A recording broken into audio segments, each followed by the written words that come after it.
everybody. I'm Kevin Campbell, and I'm the CEO of Syniti.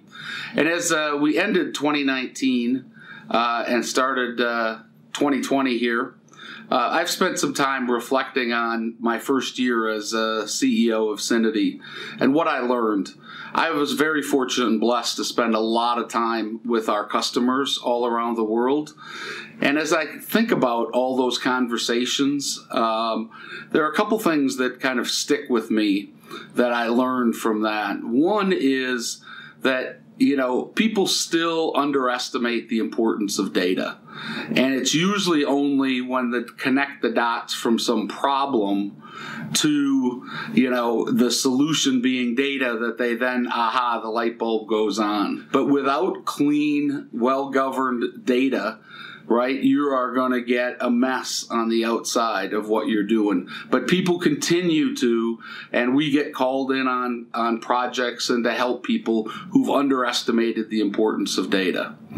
The second thing is when it comes to migrations, and we spend a fair amount of time working on migrations from one system to another as part of an M&A activity or, as part of consolidation or some corporate, digital transformation initiative that's going on. And, again, I continue to be surprised at how many people either don't want to talk about data till it's later or, just ignore it.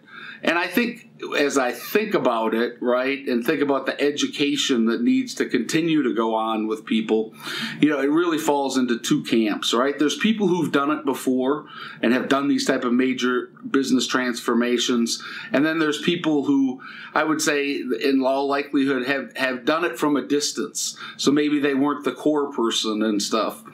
The people who've done it before, universal, will say to me, Kevin, it's the most important thing that we have to get right, and we need to start on it early. And those are the people that get out there and start with the plan for how I'm going to map it, how I'm going to clean it, how I'm going to transform it, how I'm going to involve the business in it. All of those things, they started early.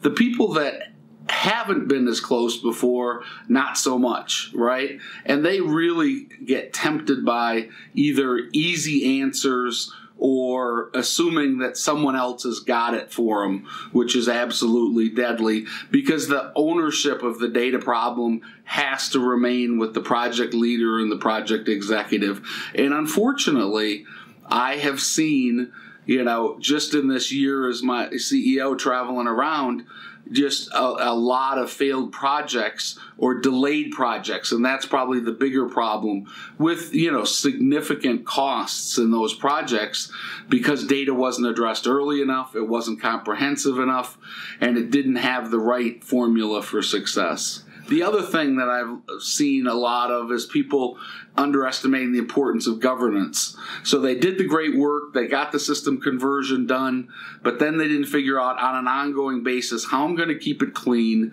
and how I'm very specifically going to govern that data. When we enter new parts or we enter new customers or new vendors, who's responsible for that and how does that get propagated to the systems? Most people are working on, very unique challenges that they have. An example I just heard today was a company who had done some ERP consolidation but still had multiple ERP systems. Somebody changed the unit of measure for one of their key components, and it actually stopped the manufacturing floor. My coming out of the year, I would say to every executive I talk to, make sure you've got somebody in your organization that's addressing data as a corporate strategy item for you. Second, if you've got any big projects, ask them how they're going to get the data cleansed and migrated because otherwise it's not there. And then on an ongoing basis, start with customers, suppliers and parts and bill of material and ask, how are we governing that data? How do we know what our single source of truth is? So those would be my couple pieces of advice. Thanks for listening, and I'd really love it if I got some feedback from all of you. Are those things that you hear today Did that resonate with you? Are there different things that you hear, or do you just have some questions you'd like for me to talk about some more? Because I'd be happy to do that. So I look forward to hearing from all of you, and have a good rest of your day and a great start to 2020. Syniti. Infinite potential unlocked.